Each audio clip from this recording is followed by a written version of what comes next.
Everyone welcome to Raj economics and commerce classes. मैं हूं नीरज कुमार और आज ये आपके पास एक बहुत ही बेहतरीन वीडियो को लेकर के मैं आपके बीच हाजिर हूं।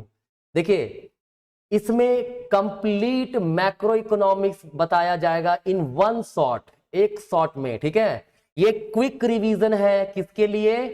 जो बोर्ड का एग्जाम दे रहे हैं, सीबीएसई क्लास 12 बोर्ड का एग्जाम दे रहे हैं, कॉमर्स, साइंस या आर्ट्स, जिनका भी इकोनॉमिक्स है वो सभी ये पूरा कंप्लीट वीडियो देखिए। गारंटी है आपको एग्जाम में बहुत अच्छा खासा हेल्प मिलेगा। ठीक है, तो चलिए हम लोग आगे आज शुरू करते हैं अपना पहला चैप्टर से। तो पहला हमारा टॉपिक है इंट्रोडक्शन टू मैक्रो इकोनॉमिक्स। मतलब मैक्रो इकोनॉमिक्स क्या होता है तो आपको अच्छे से पता होगा। मैक्रो इकोनॉमिक्स इकोनॉमिक्स का वह ब्रांच है, ठीक है, जिसमें हम लोग डिस्कस करते हैं as a economy as a whole, है ना, टोटल की बात करते हैं, है ना, economical activities, economic phenomena as a total, as a whole, उसे हम लोग बोलते हैं मैक्रो इकोनॉमिक्स। ये जो मैक्रो इकोनॉमिक्स है ये ग्रीक वर्ड के मैक्रोज से बना है, जिसका मतलब होता है लार्ज। क्या होता है? लार्ज। ठीक है, जैसे हम जब भी बात करते हैं नेशनल इनकम की तो पूरे इकोनॉमी की बात कर रहे हैं, इनकम की बात करें, दिस इज मैक्रो इकोनॉमिक्स। अगर हम बात करते हैं एम्प्लॉयमेंट की, level of employment, theory of money की बात करते हैं, inflation that is price level की बात करते हैं, गवर्नमेंट बजट की बात करते हैं, एक्सचेंज रेट की बात करते हैं, बैलेंस ऑफ पेमेंट की बात करते हैं, तो ये एक लार्ज पैमाने पे बात करता है। This is all about macro economics. ठीक है, देखिए ये क्विक रिवीजन है, आपको एग्जाम के समय रिवीजन करने का बेस्ट मेथड ये है, तो वीडियो कंप्लीट देखें, है ना, आपको आने वाले एग्जाम में काफी ज्यादा हेल्प मिलेगा। ठीक है, चलिए तो दूसरा पार्ट है some basic concepts of macroeconomics. क्या बेसिक कॉन्सेप्ट्स है भाई मैक्रो इकोनॉमिक्स में जिसका यूज होता है? तो सबसे पहला क्लास गुड्स के बारे में, है ना, क्लासिफिकेशन ऑफ गुड्स हमारे पास है दो प्रकार के, कौन कौन से हैं? Final goods and intermediate goods, है ना।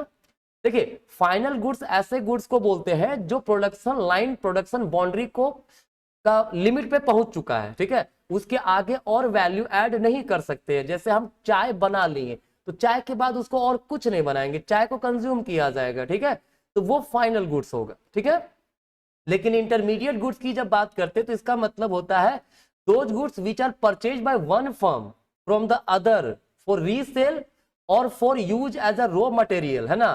क्यों खरीदा है?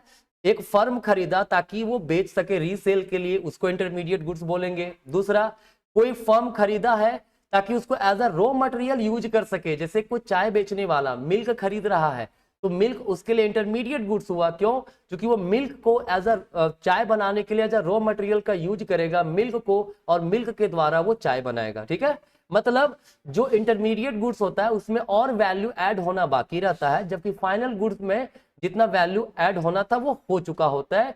Final goods ready to consume होता है, रेडी टू यूज होता है। Intermediate good ready to use नहीं होता है, उसमें और वैल्यू ऐड करने की आवश्यकता होती है। ठीक है, चलिए अब बात करें कंजम्पशन गुड्स और कैपिटल गुड्स, है ना। जो फाइनल गुड्स होते हैं वो या तो कंजम्पशन गुड्स होंगे या कैपिटल गुड्स होंगे। जैसे कंजम्पशन गुड्स क्या होता है? Which are directly used for the satisfaction of human wants, है ना।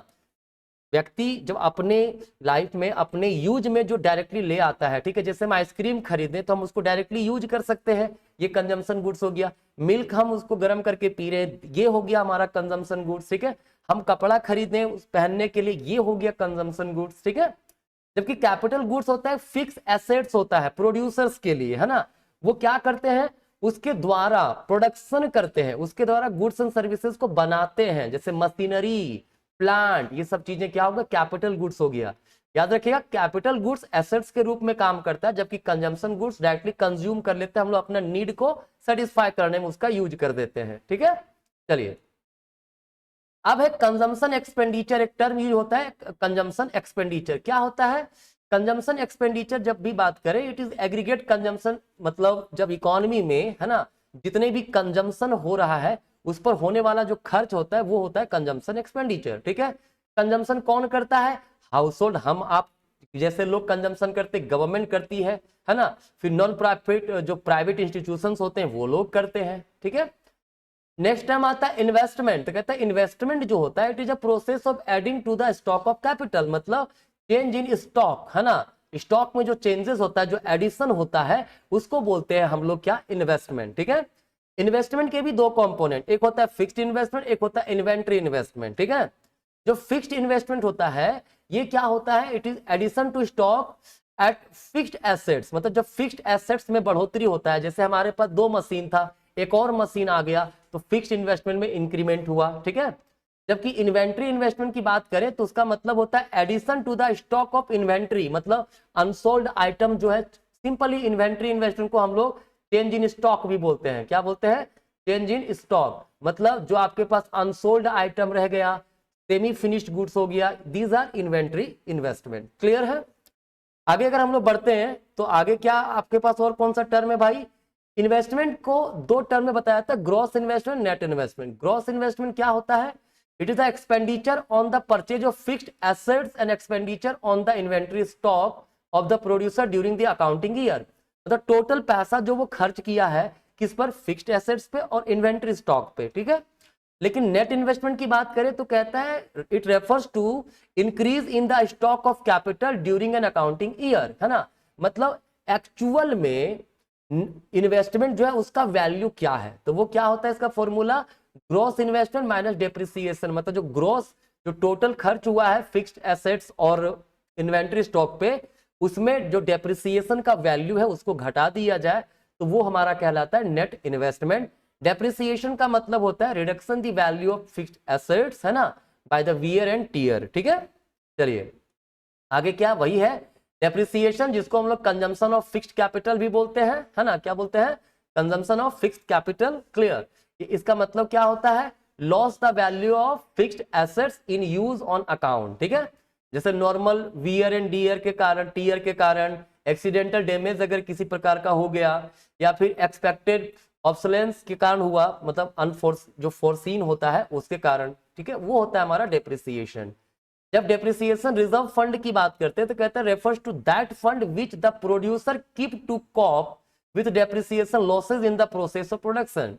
जो प्रोड्यूसर्स होते हैं वो डेप्रिसिएशन रिजर्व फंड बनाते हैं ताकि जो डेप्रिसिएशन के कारण लॉस हुआ उसको कवर किया जा सके। क्लियर है? यहां तक कोई समस्या नहीं होनी चाहिए। नेक्स्ट हमारे पास कंपोनेंट जो कॉन्सेप्ट आता है मैक्रो इकोनॉमिक्स का, वो है स्टॉक एंड फ्लो। स्टॉक का मतलब क्या होता है? स्टॉक का मतलब ऐसा quantity which is measured at a point of time, ठीक है। किसी पर्टिकुलर पॉइंट ऑफ टाइम की बात करते हैं वो स्टॉक होता है। Example your balance in the bank account as on January 1, 2024, है ना, ये हमारा स्टॉक हो गया।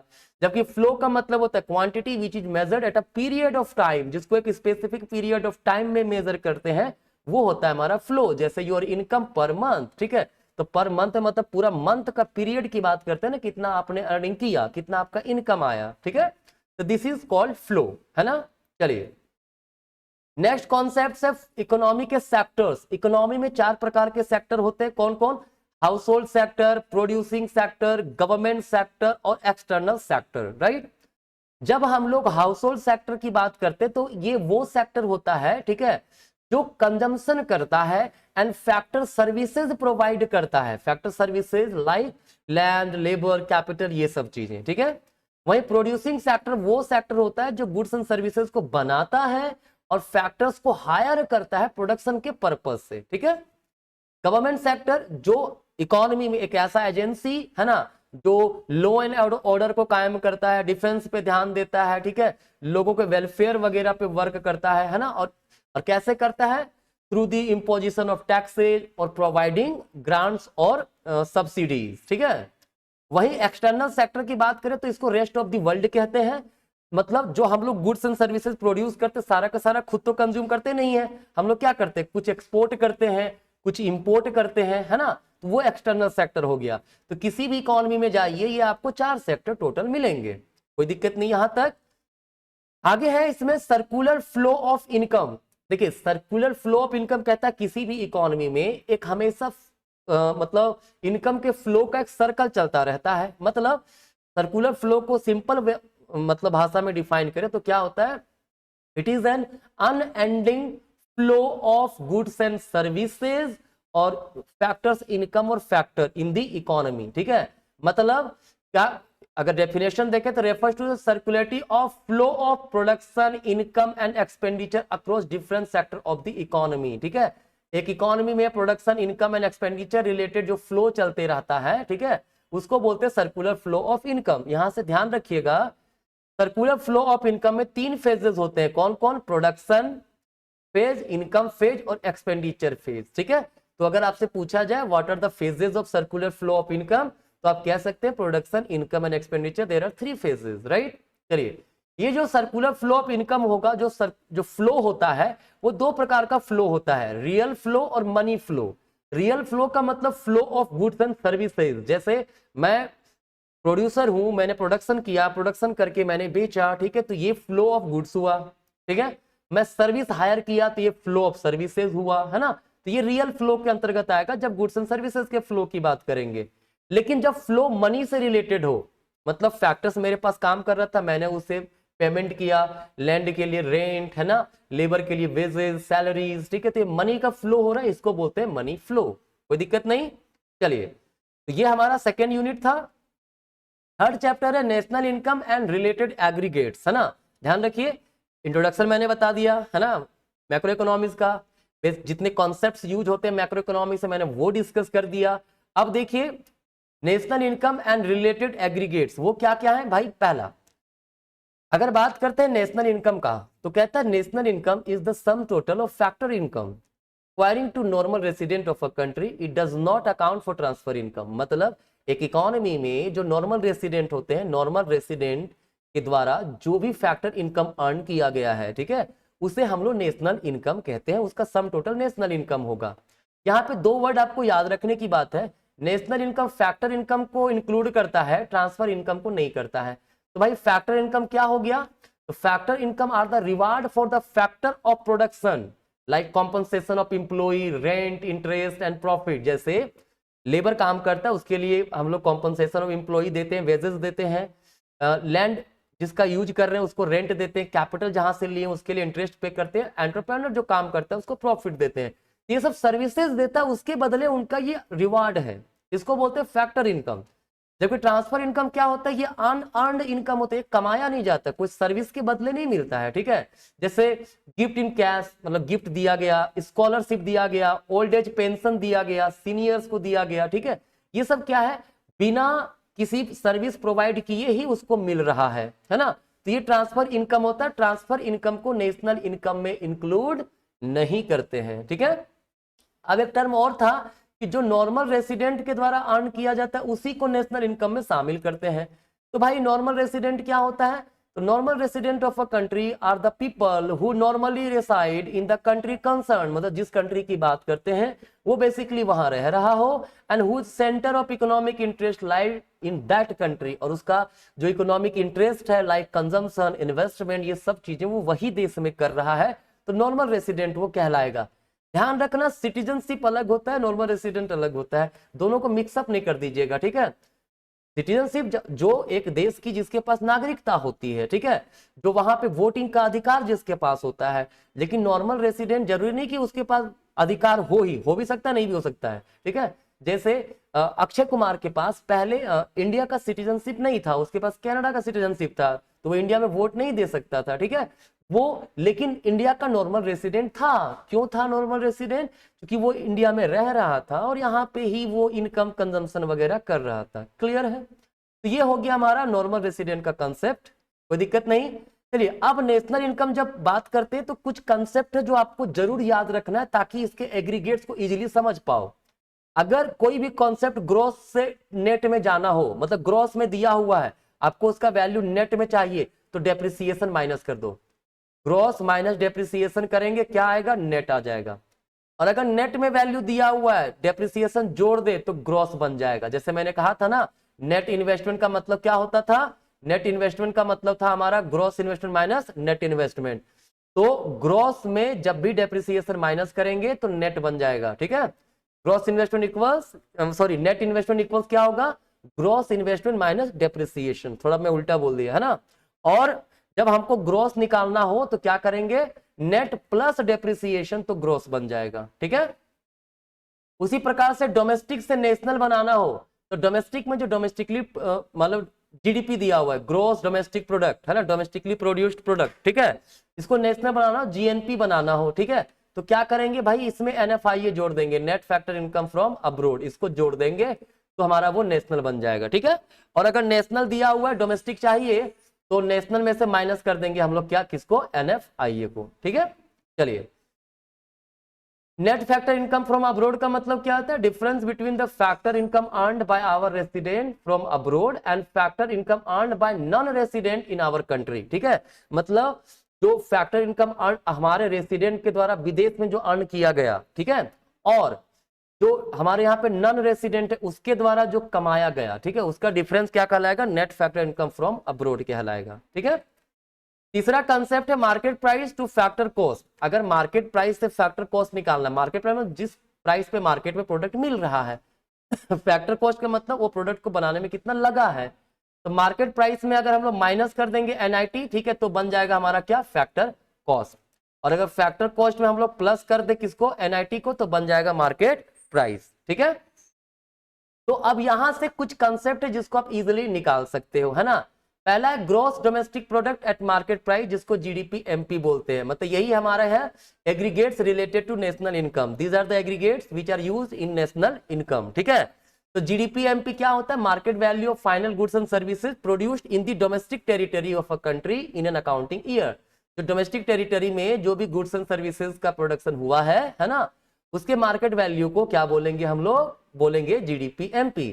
अब अगर हमें निकालना हो NDP MP मतलब net domestic product at market price, तो मैंने क्या कहा था, ग्रोस मैंने पढ़ा ना, ग्रोस से इसमें क्या अंतर है, ये ग्रोस में था नेट निकालना है, तो ग्रोस से नेट कैसे निकालते हैं, डेप्रिसिएशन को माइनस कर देते हैं, मतलब GDP MP माइनस क्या कर दिए, माइनस डेप्रिसिएशन, या फिर जिसको हम लोग बोलते हैं consumption of fixed capital. Clear. Next है हमारा gross national product at market price. तो GDP MP और GNP MP में क्या अंतर है, ये डोमेस्टिक में था, ये हमारा किस में है, नेशनल में है। तो ग्रोस से नेशनल कैसे जाते हैं, ग्रोस से नेशनल जाते हैं जब डोमेस्टिक में हम लोग प्लस, सॉरी, डोमेस्टिक से नेशनल कैसे जाते हैं, जब डोमेस्टिक में प्लस कर देते हैं NFIA मतलब net factor income from abroad. ठीक है, वहीं अगर अब बात करें net national product at market price, तो GNP MP और NNP MP में क्या डिफरेंस है, ये हमारा ग्रोस में दिया हुआ, ये नेट में है, तो GNP MP माइनस कर दीजिए, डेप्रिसिएशन आ जाएगा। ठीक है, सेम उसी प्रकार से gross domestic product eight factor cost हमें निकालना है, तो GDP MP निकालिए, माइनस इनडायरेक्ट मतलब माइनस नेट इनडायरेक्ट टैक्स कर दीजिए। ठीक है, कोई दिक्कत, अच्छा ये सब कॉम नहीं जाएगा, डायरेक्टली लिख सकते हैं हम लोग, minus net indirect minus indirect tax plus subsidy. ठीक है, ये कर देंगे तो हमारा बन जाएगा GDP FC। Clear. NDP FC निकालना है, तो GDP FC में डेप्रिसिएशन माइनस कर दीजिए। बार बार देखिए मैं एक ही चीज बता रहा हूं, ग्रॉस में से माइनस कर दीजिए डेप्रिसिएशन, आपका नेट बन जाएगा। ठीक है, और डोमेस्टिक में आप प्लस कर दीजिए किसको, NFIA को, आपका बन जाएगा नेशनल। ठीक है, अगर मार्केट प्राइस में दिया हुआ है ना, इसमें नेट इनडायरेक्ट टैक्स माइनस कर दीजिए, वो बन जाएगा हमारा फैक्टर कॉस्ट। क्लियर, कोई दिक्कत नहीं। तो हमारा जो NDP FC होता है, देखिए हमारा नेक्स्ट है NDP FC, इसको डोमेस्टिक इनकम भी बोलते हैं, क्या बोलते हैं, डोमेस्टिक इनकम। और NNP FC जो होता है इसी को बोलते हैं नेशनल इनकम। तो अगर आपको डोमेस्टिक इनकम निकालना है तो आपको NDP FC निकालना होगा, NNP FC निकालना है मतलब नेशनल इनकम निकालना है तो NNP FC निकालना पड़ेगा। ठीक है, तो ये जितने भी एग्रीगेट्स, अगर ये तीन कंसेप्ट याद है आपको तो इजिली सारे के सारे कन्वर्ट हो जाएंगे। ठीक है, यहां तक कोई समस्या नहीं होना चाहिए। अब जो GDP या जो GNP होता है उसको दो तरीके से हम लोग मेजर करते हैं, क्या, एक होता है नॉमिनल GDP, एक होता है रियल GDP। क्या होता है, नॉमिनल GDP और रियल GDP। देखिए जब GDP को करंट ईयर प्राइस पे मेजर किया जाए, ठीक है, तो उसको बोलते हैं नॉमिनल GDP, मतलब जो प्रेजेंट में जो प्राइस चल रहा है उस प्राइस पे अगर हम GDP को मेजर करते हैं तो वो नॉमिनल GDP होगा। क्लियर। वहीं रियल GDP की जब बात करें तो जब गुड्स एंड सर्विसेज जो प्रोड्यूस हुआ है डोमेस्टिकली उसको किसी कांस्टेंट ईयर प्राइस मतलब पहले के प्राइस पे मेजर करें, ठीक है, तो उसको बोलते हैं रियल GDP। ठीक है, ये करंट प्राइस से रिलेटेड है, ये किससे रिलेटेड है, कांस्टेंट ईयर प्राइस से रिलेटेड है। ठीक है, चलिए आगे बढ़ते हैं। GDP डिफ्लेटर एक टर्म है जो बहुत ज्यादा यूज होता है, CBSE अक्सर सवाल पूछता है। क्या होता है, ये ratio between GDP at current price मतलब nominal GDP and GDP at constant price मतलब रियल GDP। ठीक है, तो इसको GDP डिफ्लेटर का फॉर्मूला क्या हो गया, जीडीपी एट करंट प्राइस मतलब nominal GDP divided by real GDP into 100, ठीक है। एक एग्जांपल दिया है, मान लीजिए real GDP 600, nominal GDP 660, then GDP deflator क्या होता है? जीडीपी डिफ्लेटर को प्राइस इंडेक्स के नाम से भी जानते हैं, ठीक है, क्योंकि प्राइस में चेंजेस को बताता है।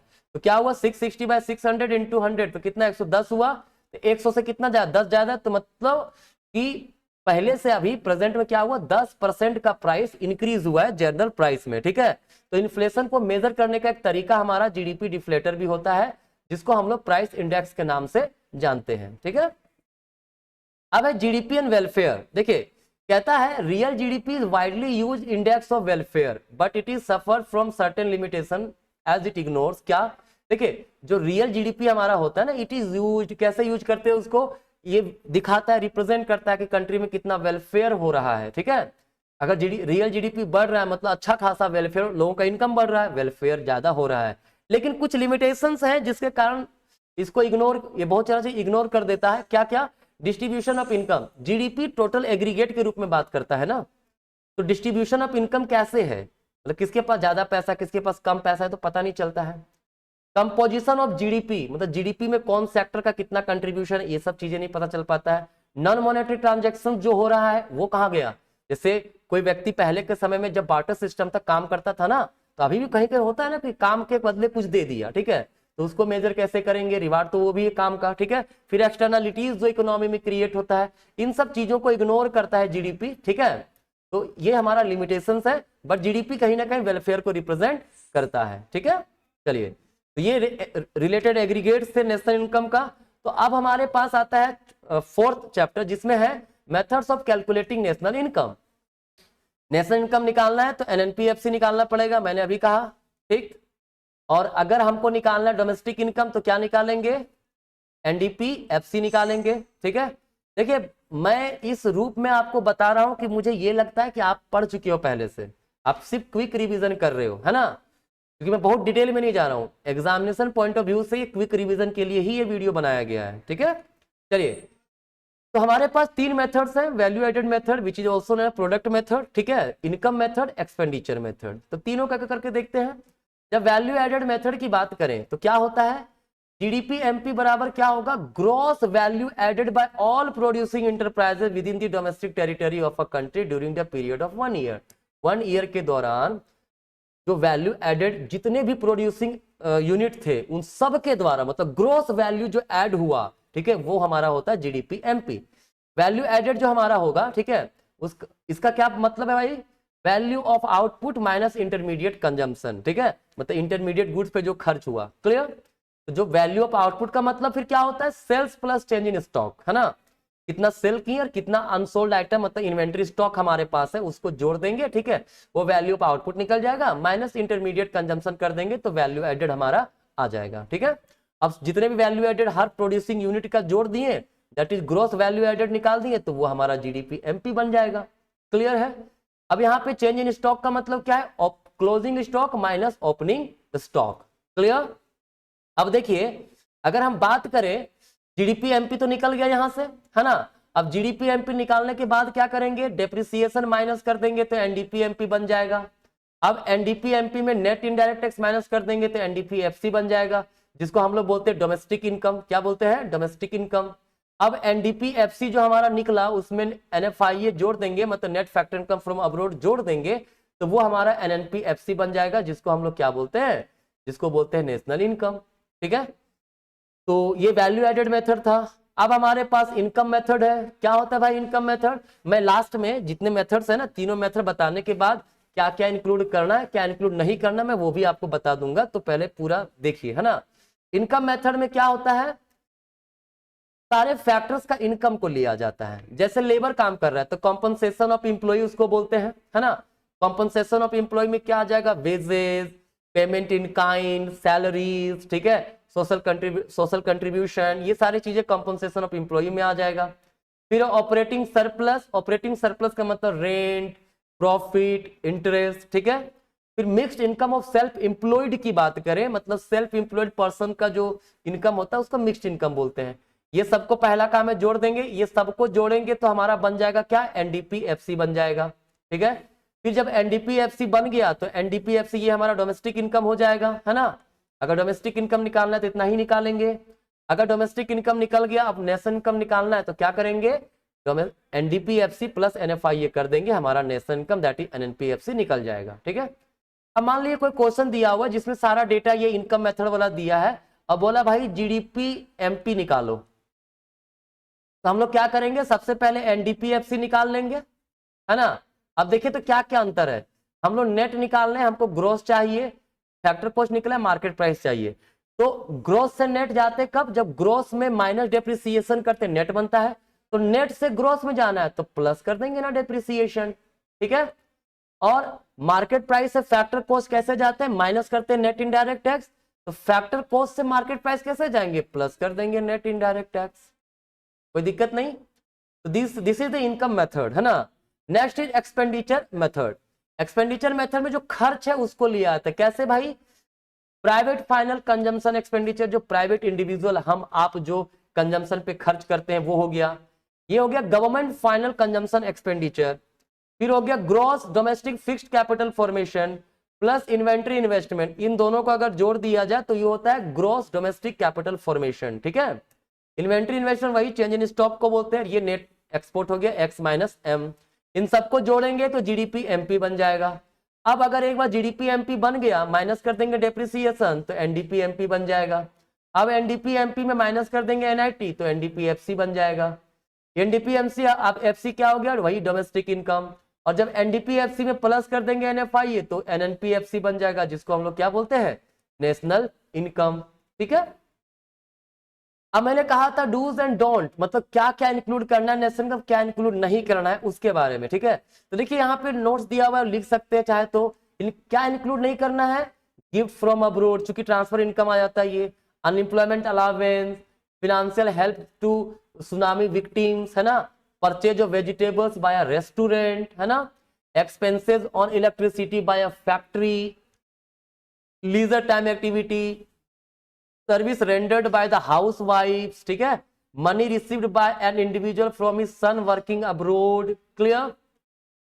फिर क्या है, interest received from a friend on loan offer to him for the purchase of motorbike, दोस्त वगैरह पैसा दे रहा है उसको भी शामिल नहीं, इनकम नहीं मानेंगे उसको। ठीक है, उसके बाद क्या है, कॉर्पोरेट प्रॉफिट टैक्स, इन सब चीजों को शामिल नहीं किया जाता है व्हाइल एस्टिमेटिंग नेशनल इनकम।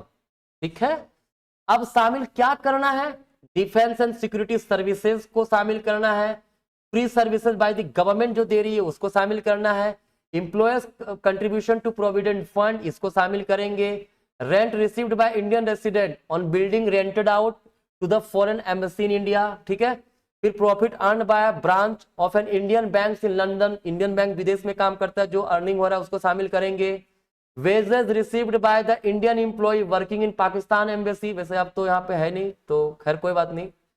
अब है salary to foreign technical specialist. ठीक है, फिर dividend received by Indian resident from his investor in a foreign financial firm, कोई विदेशी कंपनी में शेयर वगैरह में पैसा लगाए जो अर्निंग हुआ वो भी शामिल होगा।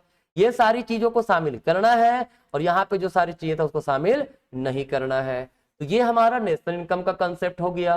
मुझे उम्मीद है यहां तक कोई दिक्कत तो नहीं होनी चाहिए आपको, है ना। तो देखिए आगे हमारे पास है मनी। ठीक है, नेक्स्ट चैप्टर क्या है, मनी। मनी का मीनिंग क्या होता है, देखिए मनी इज एनीथिंग, ठीक है, which is accepted as a medium of exchange, है ना। मुझे चाहिए मार्कर, मैंने आपको पैसा दिया, आप हमको मार्कर दे दिए, तो मार्कर किसके एवज में दिए, आपने मनी के एवज में दिए। तो मनी क्या काम किया यहाँ पे, as a medium of exchange काम किया। ठीक है, लेकिन मनी के पहले होता था बार्टर सिस्टम। क्या होता था पहले, बार्टर सिस्टम। बार्टर सिस्टम का मतलब होता है exchange of commodity for commodity, है ना। कहता है इस जैसा ऐसा इकोनॉमी जहां पे बार्टर सिस्टम चलता था उसको सीसी इकोनॉमी कहते हैं। सीसी इकोनॉमी मतलब कमोडिटी फॉर कमोडिटी। ठीक है, बट कुछ ड्रॉबैक्स थे जिसके कारण इसको दूर किया गया, जैसे डबल कोइंसिडेंस का प्रॉब्लम, है ना। अब मान लीजिए हमको जो चीज चाहिए वो जिस व्यक्ति के पास है पहले उसको ढूंढो, और हमारे पास जो चीज है वो हमसे लेना चाह रहा है कि नहीं चाह रहा है वो देखो, तो डबल कोइंसिडेंस हो जाता था। कॉमन यूनिट ऑफ एक्सचेंज का भी प्रॉब्लम था। Lack of system, future payment नहीं हो पाता था, डेफर्ड पेमेंट का भी मतलब संभावनाएं कम थी। स्टोरेज का भी प्रॉब्लम, स्टोर करना पॉसिबल नहीं था बार्टर सिस्टम में। गुड्स एंड सर्विसेज तो खराब होने वाली चीजें होती है ना, तो इसीलिए उसको स्टोर करना काफी डिफिकल्ट हो जाता था। ठीक है, आगे फॉर्म्स ऑफ मनी। अगर फॉर्म्स ऑफ मनी की बात करें तो एक होता है fiat money, full bodied money, credit money. तो फिएट मनी क्या होता है? Is the money which is issued और ordered by the authority of the government. ठीक है, मतलब जो कंट्री के अथॉरिटी होते हैं उसके इशू, उसके कहने पे, उसके ऑर्डर पे जो पैसा आता है, जो मनी आता है, उसको फिएट मनी कहते हैं। इसको लीगल टेंडर मनी भी कहते हैं। ठीक है, अब उसी में क्या, fiduciary money is that money which is accepted as a medium of exchange because of trustee between the payer and payee. ठीक है, यहाँ पे दो तरह के मनी है, कौन कौन? फिएट मनी और fiduciary money. Fiduciary money cheque वगैरह होता है ना, हम आपको दिए, आप हम पे ट्रस्ट करते हो तो लोग ये नहीं कहोगे तो भाई पैसा दो मुझे। तो फिड्यूसरी मनी ऐसा मनी होता है जो एक्सचेंज होता है किसके कारण? Due to trust between the payer and payee. ठीक है, नेक्स्ट आता है full bodied money. Full bodied money वैसे मनी को कहते हैं जहां पे मनी वैल्यू और कमोडिटी वैल्यू ऑफ मनी दोनों इक्वल होता है। ठीक है, कोई दिक्कत नहीं। जैसे जब इंडिया आजाद हुआ था उस समय, मतलब उसके पहले मतलब क्या था, सिल्वर का कॉइन चलता था, 1 रुपया सिल्वर। ठीक है, उसका वैल्यू उस कमोडिटी सिल्वर के बराबर होता था। ठीक है, अब क्रेडिट मनी क्या है? Money value of coin and notes which is greater than commodity value of coin and notes. आज के समय में जो नोट या कॉइन आता है उसका मनी वैल्यू क्या होता है? बहुत ज्यादा होता है, लेकिन उस वस्तु जिससे वो बना है उसका वैल्यू उससे कम होता है। अरे सीधी से बात है, 5 रुपया का सिक्का है, अगर जिस मेटल से बना उसका रेट 5 रुपया ज्यादा होता तो सब लोग मेल्ट करके बेच देते ना। वही है, ऐसा मनी जिसमें मनी वैल्यू कॉइन या नोट ग्रेटर हो कमोडिटी वैल्यू से, उसको बोलते हैं हम लोग क्रेडिट मनी। क्लियर? नेक्स्ट इसी में है सप्लाई ऑफ मनी। देखिए, सप्लाई ऑफ मनी की बात करते हैं तो इसका मतलब होता है stock of money which the government and the banking system of the country is not considered as the part of money supply। ठीक है, याद रखिएगा, जो स्टॉक ऑफ मनी जो होता है गवर्नमेंट के साथ या banking system of the country के साथ जो पैसा रहता है उसको हम लोग मनी सप्लाई नहीं बोलते हैं। किसको बोलते हैं मनी सप्लाई? फिर मनी सप्लाई का मतलब होता है stock of money held by the public of a country which is in circulation. लोगों के पास जो पैसा होल्ड है या जो सर्कुलेशन में है वो होगा सप्लाई ऑफ मनी। गवर्नमेंट के पास जो उसका पैसा है, बैंक का अपना पैसा, वो इसलिए मनी सप्लाई में नहीं होगा because they are supplier of money. ठीक है, अब मनी सप्लाई को मेजर करने के 4 कंपोनेंट है जो 1977 में आरबीआई के द्वारा अडॉप्ट किया गया। M1 का मतलब क्या? Currency, demand deposit, other deposit. ठीक है, डिमांड डिपॉजिट मतलब होता है डिपॉजिट, है ना, which can be withdrawn on your demand through the cheque, है ना। M2 जो है वो क्या होता है? M1 plus demand deposit with post office saving bank. जो पोस्ट ऑफिस सेविंग बैंक होता है उसके पास जो पैसा है प्लस M1 दोनों को जोड़ देंगे M2 होगा। M3 जो है वो क्या है? M1 plus net time deposit with commercial bank. Time deposit का मतलब होता है fix deposit and recurring deposit का समेशन। ठीक है, M4 होता है M3 plus total deposit with post office other then in the form of national saving certificate. National saving certificate भी एक प्रकार का पैसा मतलब जमा करने का तरीका है, एक पेपर है जिसमें आप पैसा जमा कर सकते हो लंबे समय के लिए। ठीक है, तो यहाँ पे याद है कुछ टर्म है। M3 को एग्रीगेट मॉनेटरी रिसोर्स बोलते हैं, है ना। दूसरी ओर बात करें most liquid form of money तो M1 सबसे ज्यादा लिक्विड होता है, सबसे कम लिक्विड होता है M4। क्लियर? अब ये मनी सप्लाई था। अब एक ना टर्म ये होता है डिमांड फॉर मनी। क्या होता है? Demand for money. ठीक है, जब डिमांड फॉर मनी की बात करते हैं तो हम लोग कहते हैं कि जो पैसा लोग डिमांड करते हैं तो उसका पर्पस क्या होता है? केन्स का कहना था ट्रांजैक्शन पर्पस से मनी का डिमांड करते हैं। ठीक है, फिर प्रिकॉशनरी मोटिव से मतलब फ्यूचर के लिए सेविंग करते हैं। फिर स्पेकुलेशन मोटिव, सट्टाबाजी, है ना, मतलब शेयर मार्केट वगैरह में पैसा वगैरह खर्च करने के लिए। तो मनी का डिमांड के कितने motive? 3 motive, transaction, precautionary and speculation. ठीक है, तो ये था हमारा मनी का पार्ट। क्लियर? नेक्स्ट चैप्टर है आपका बैंकिंग। ठीक है, देखिए जब बैंकिंग की बात करते हैं तो सबसे पहला हमारा कॉमर्शियल बैंक में मनी क्रिएशन पढ़ना है ना। देखिए याद रखिएगा, एक जो कॉमर्शियल बैंक हमारा होता है, ठीक है, उसका एक इंपॉर्टेंट फंक्शन है कि वो क्रेडिट का क्रिएशन करता है। कैसे क्रेडिट क्रिएशन करता है? They do it by advancing loan, मतलब वो लोन दे करके क्रेडिट क्रिएट करता है। ठीक है, many times more than their cash reserve. ठीक है, मतलब सिंपली जितना उसके पास डिपॉजिट आता है उसके कई गुना ज्यादा वो लोगों को लोन प्रोवाइड करता है, मतलब क्रेडिट प्रोवाइड करता है। कितना करता है? तो क्रेडिट क्रिएशन का एक फॉर्मूला हम लोग बोलते हैं, ठीक है, इनिशियल डिपॉजिट इंटू 1/r, ये मनी मल्टीप्लायर है, मतलब 1/r का मतलब r का मतलब रिजर्व रेशियो, ठीक है। जैसे मान लीजिए इनिशियल डिपॉजिट 1000 का हुआ है, ठीक है, इंटू 1 रिजर्व रेशियो मान लीजिए हमारा जो है वो 10% है। कितना है? 10%। 10% को 0.1 लिख सकते हैं हम लोग, बिल्कुल लिख सकते हैं। 10% बराबर क्या होता है हमारा? 10/100, है ना, इसका मतलब 0.1, है ना। तो अगर इसको डिवाइड करेंगे तो कितना होगा? 10,000 हो जाएगा। मतलब अगर 1000 रुपया कमर्शियल बैंक के पास डिपॉजिट आया, ठीक है, तो वो 10,000 रुपया तक का लोन दे सकता है अगर रिजर्व रेशियो 10% रहा तो, ठीक है।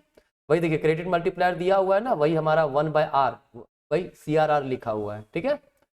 कहता है it's number of time the commercial bank can create credit per unit of their cash reserve with the RBI, ठीक है। मतलब वो कितना क्रेडिट क्रिएट करेगा ये डिपेंड करेगा रिजर्व रेशियो पे। अगर रिजर्व रेशियो बहुत ज्यादा होगा तो क्रेडिट क्रिएशन कम होगा, रिजर्व रेशियो कम रहेगा तो क्रेडिट क्रिएशन बहुत ज्यादा होगा। इंडिया में ये जो रिजर्व रेशियो होता है मतलब CRR जो है हमारा, ठीक है, ये RBI के द्वारा फिक्स किया जाता है, ठीक है। चलिए नेक्स्ट है हमारा सेंट्रल बैंक। कहता है सेंट्रल बैंक जो होता है इंटायर बैंकिंग सिस्टम का एक अपेक्स बॉडी होता है ना। कहता है RBI हम इंडिया का जो सेंट्रल बैंक है उसका नाम है RBI, मतलब रिजर्व बैंक ऑफ इंडिया, जिसका एस्टेब्लिशमेंट कब हुआ था? 1935 में हुआ था। कौन सा? On the recommendation of Hilton young commission. किस एक्ट के तहत? एक्ट 1934 के तहत इसका एस्टेब्लिशमेंट किया गया था सेंट्रल बैंक का, ठीक है। इसके फंक्शंस क्या है? बैंक ऑफ इशूइंग नोट्स, है ना, जो भी नोट वगैरह इशू होते हैं मार्केट में, जितने भी नोट आप देख रहे हो, है ना, 5 का हो, 10 का हो, 20 का हो, 50 का हो, ये नोट इशू करता है सेंट्रल बैंक, है ना। इंडिया में हम लोग इंडिया के संदर्भ में बात करेंगे, RBI करती है। एक्सेप्ट 1 रुपी नोट, तो आजकल 1 रुपी नोट तो आता भी नहीं है ना। कॉइन नहीं इशू करता, ये कॉइन इशू करती है मिनिस्ट्री ऑफ फिनांस, लेकिन रेगुलेट उसको सर्कुलेट सेंट्रल बैंक के द्वारा ही किया जाता है, ठीक है। बैंकर्स टू दी गवर्नमेंट, ये गवर्नमेंट के लिए बैंक के रूप में काम करता है। जिस प्रकार से हम अपना पैसा डिपॉजिट विड्रॉल अपने जहां पे हमारा अकाउंट होता है वहां से करते हैं, वैसे ही गवर्नमेंट भी पैसा डिपॉजिट करती है, वहां से विड्रॉ करती है। कहां से? सेंट्रल बैंक अर्थात RBI से, ठीक है। कहता है bankers bank and supervisory role, है ना, इसका सुपरवाइजरी रोल है, मतलब ये हर बैंकों के एक्टिविटी पे ध्यान रखता है। Lender of the last resort, मतलब कमर्शियल बैंकों को कभी कभी लोन की आवश्यकता पड़ती है, कहीं से नहीं मिल रहा है तो सेंट्रल बैंक लास्ट उसका ऑप्शन रहता है। कस्टडियन ऑफ फॉरेन एक्सचेंज, मतलब जो फॉरेन एक्सचेंज आता है डॉलर वगैरह, ठीक है, उसका कस्टडी रखता है कौन? हमारा सेंट्रल बैंक, ठीक है। क्लियरिंग हाउस फंक्शन, मतलब डिफरेंट डिफरेंट बैंक का जो ट्रांजेक्शन्स होता है, ठीक है, उसका सेटलमेंट करना, क्लियरेंस देना, वो इसका काम है। और कंट्रोल ऑफ क्रेडिट, मैंने भी बात किया था ना, कमर्शियल बैंक क्या करता है? क्रेडिट क्रिएशन करता है। तो कभी कभी बहुत ज्यादा क्रेडिट क्रिएट कर देने से भी ना इकोनॉमी में पैसा का फ्लो बढ़ जाता है, तो उसको कंट्रोल कौन करता है? सेंट्रल बैंक करता है, ठीक है। कैसे करता है कंट्रोल? ये मनी सप्लाई को कंट्रोल करता है सेंट्रल बैंक मॉनेटरी पॉलिसी के द्वारा। किसके द्वारा? मॉनेटरी पॉलिसी के द्वारा। मॉनेटरी पॉलिसी क्या होता है भाई? सेंट्रल बैंक के द्वारा अडॉप्ट किया गया वैसे टूल्स जिसके द्वारा मनी सप्लाई का फ्लो को कम किया जा सके, बढ़ाया जा सके। कौन कौन सा होता है? क्वांटिटेटिव टूल्स होता है और एक होता है क्वालिटेटिव टूल्स। क्वांटिटेटिव टूल्स में क्या होता है? बैंक रेट हो गया, रिजर्व रेशियो हो गया, ठीक है, रेपो रेट हो गया हमारा, ठीक है। इसके बाद क्या बोलते हैं, ओपन मार्केट ऑपरेशंस हो गया, है ना। और क्वालिटेटिव टूल्स में होता है मॉरल सजेशन, क्रेडिट राशनिंग, ठीक है, पब्लिकेशन, डायरेक्ट एक्शन। ये सारे टूल्स के द्वारा सेंट्रल बैंक का काम होता है कि मनी सप्लाई को वो कंट्रोल करे। क्योंकि मनी सप्लाई को कंट्रोल करना बहुत जरूरी है। अगर क्रेडिट बहुत ज्यादा क्रिएट हो गया है, ठीक है, तो वैसे स्थिति में इकोनॉमी में प्राइस इनस्टेबिलिटी आ जाएगा। तो उसको स्टेबल बनाने के लिए जो सेंट्रल बैंक होती है वो मॉनेटरी पॉलिसी का हेल्प लेती है, ठीक है। चलिए, अगर क्वांटिटेटिव टूल्स मैंने जो बताया वही bank rate, repo rate, reverse repo rate, ठीक है, फिर CRR, SLR, open market operation, ये सारे क्वांटिटेटिव टूल्स में आते हैं। क्वालिटेटिव टूल्स में ये सारी चीजें हैं। क्लियर है? चलिए नेक्स्ट चैप्टर आपका एग्रीगेट डिमांड और एग्रीगेट सप्लाई से रिलेटेड है एंड रिलेटेड कॉन्सेप्ट से, है ना। जब हम लोग बात करते हैं एग्रीगेट डिमांड का, तो एग्रीगेट डिमांड का मतलब होता है सम total of demand of all goods and services in the economy during the period of N accounting year. एक अकाउंटिंग ईयर में जितने भी गुड्स एंड सर्विसेज का डिमांड किया गया है, ठीक है, उसे एग्रीगेट डिमांड कहते हैं। ये मेजर किया जाता है total planned expenditure on goods and services in the economy during the accounting year, ठीक है। देखिए अगर इकोनॉमी क्लोज है, टू सेक्टर इकोनॉमी मतलब सिर्फ हाउस होल्ड और फर्म है, ठीक है, तो ऐसे केस में एग्रीगेट डिमांड बराबर क्या हो जाएगा, सी प्लस आई। अगर इकोनॉमी में मतलब फर्म है, हाउस होल्ड है, गवर्नमेंट है, तो सी प्लस आई प्लस जी हो जाएगा, ठीक है। ये दोनों क्लोज्ड इकोनॉमी के केस में होगा। जबकि अगर ओपन इकोनॉमी है तो एग्रीगेट डिमांड बराबर सी प्लस आई प्लस जी प्लस एक्स माइनस एम होता है, ठीक है। सी मतलब consumption, I for investment, government spending, ये हमारा नेट एक्सपोर्ट हो गया, ठीक है।